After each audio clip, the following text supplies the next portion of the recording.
원서 준비 과정 보겠습니다. 3월 입학 기준 말씀드릴게요. 12특 학생들이 9월 입학하긴 하지만 가면은 자퇴하고 싶어 하거든요. 그 이유는 왜 그러냐면 9월 애들을 갖다 놓으면 꼬다로운 보리자루예요. 학교 입장에선. 왜냐면은 3월 애들 다 입학해서 잘 다니고 있는데 9월에 그냥 뚝 들어와서 그럼 3월 물어보고 넌 뭔데 9월에 입학하니? 그럼 설명을 막 구구절절 하면 아 너 뭐 뒷구멍이구나 이렇게 되게 나쁘게 보거든요. 그리고 또 반년 지나면 또 신입생 들어오는데 얘는 선배도 아니고 뭐고 누구지? 이렇게 되는 거거든요. 그래서 9월에 어디라도 붙고 나서 3월 달에 다시 재입학하려고 원서를 쓰거든요. 그래서 저는 정기 입학 기준 말씀드리고요. 후기 쓰는 친구들은 뒤에 나온 내용을 3, 4개월 정도 앞당겨서 보시면 됩니다. 학생들 주의해야 될 점이 일부 대학에서 자소서 부활한대요. 그래서 자소서 같은 경우는 혼자 쓰면은 안 됩니다. 그거는 도움을 구하시면 좋겠어요. 캘린더가 있는데요. 11학년에서 과정을 보시면 1월 달에 2학기 시작하고 종료된 다음에 12학년 시작 뭐 이런 걸 적어놨는데 11월 달부터 국외대학 원리를 쓰거든요. 그리고 카이스트 다음 달에 쓰고 파이널 시험 보고 졸업하고 그 다음에 3특 원서 쓰고 면접 보고 수시 보고 면접 보고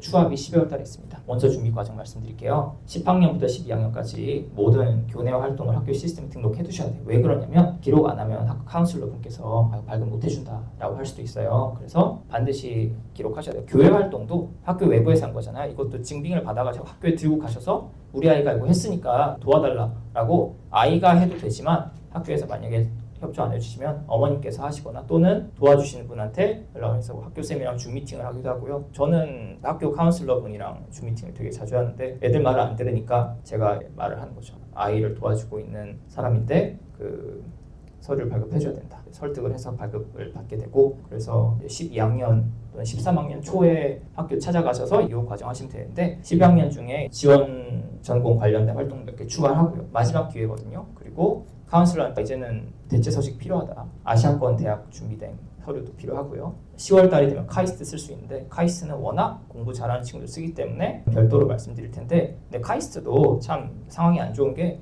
40명 선발하면은 이듬해 17명 이렇게 남아요. 다 의대 약대 도망가거든요. 카이스트가 공대에서 거의 최상위권에 있지만 공대도 상황이 안 좋아요. 뭐 그런 애들도 있고 이제 선발을 했는데 점수 못 맞춰서 떨어진 애들도 있어요. 파이널 점수 못 맞춰서 그리고 최종 점수를 가지고 오라고 했는데 점수 못 맞춰서 43점 무슨 과목에서 7점 3개 들고 와라고 했는데 6점 나와서 그럼 탈락. 얘네들은 봐주지도 않고요. 반드시 주의해야 될 게 만약에 학기 말에 또는 학기 끝나고 방학에 급하게 말씀드리면 서류를 못 받는 경우가 되게 많거든요. 그러면 저도 답이 없어요. 연락을 취하는데 선생님께서 학교에 없다 또는 메일 안 보시는 경우도 있어요. 그래서 반드시 먼저 작성해야 되고 학교생께서 나 못 해준다고 하면은 내용을 좀 수정해서 가지고 와야 되는데 그 과정에서도 선생님이랑 좀 커뮤니케이션 많이 해야 됩니다. 선생님께서 뭐 예를 들어서 이 서류는 보니까 선생님이 너의 어떤 활동을 증빙하는 게 아니고 너의 활동을 평가하는 내용인데 너무 긍정적인 평가 많아서 이거는 사실관계 맞지 않으니까 못 해주겠다라고 하면 내용을 좀 드라이하게 바꿔서 써야 돼요. 바꿔서 쓰면 선생님께서 이 정도는 괜찮아. 이것도 선을 잘 타야 되거든요. 그리고 5월 달에는 이 서류들을 졸업증명서, 재학증명, 성적증명서 반드시 연월일 다 나와야 되고 여권상 실명 나와야 되고요. 만약에 미기재되어 있으면 다시 받아야 됩니다. 그리고 아래 서류를 6월 달에 준비하셔야 되는데 가족관계증명서 등등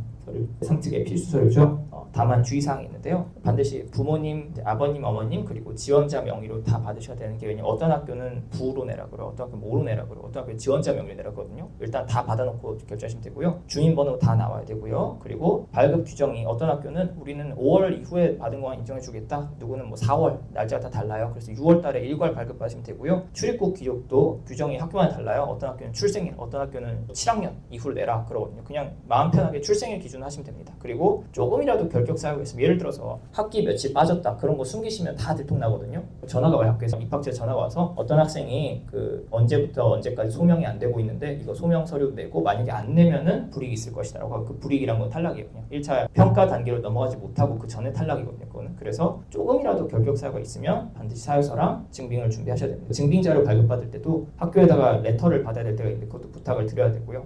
상황 설명 드리고 졸업 이후에는 원서를 쓰게 되는데 서류를 모두 스캔해서 원서 접수 대행 사이트가 있어요. 학교 관련된 디테일을 기입하셔야 되는 그게 너무 힘들어요. 이 과정이. 너무 칸이 많고 그래서 이거를 하는 기간에 여름에 저는 이걸 하고 있는데 밤도 새고 며칠 밤을 새고 힘든 일입니다. 그리고 이제 PDF 파일로 점수 저장해가지고 업로드하고 아이디 패스워드 공유해주고 그리고 대학별 방식에 맞게 서류를 업로드해야 되는데 어떤 학교는 대부분의 학교가 서류 이름 바꾸고 이런 거는 어렵지 않게 할 수 있어요. 대학에서 제출한 서류 뭐 보면 1학년부터 12학년 성적이 있으면 초등학교끼리 묶어내나 초, 중, 고 이렇게 하는데 제일 막 이상하게 하는 데가 성대가 좀 이상하게 하는데 성적을 1부터 10일을 따로 묶어서 내고 학교들이 그렇게 하면 또 서류를 편집을 해야 되거든요. 그게 또 한참 걸려요. 하이라이트 해야 되고 레이아웃 바꾸고 하는 그런 과정이 있습니다. 그리고 졸업 이후에는 원본을 송부하게 되고 실제 점수를 스코어 리포팅 하는 것을 마무리가 되는데 여기까지 최초합한 친구들이고요. 추합한 친구들이 늦어지게 돼요. 그래서 이런 과정을 준비하기 위해서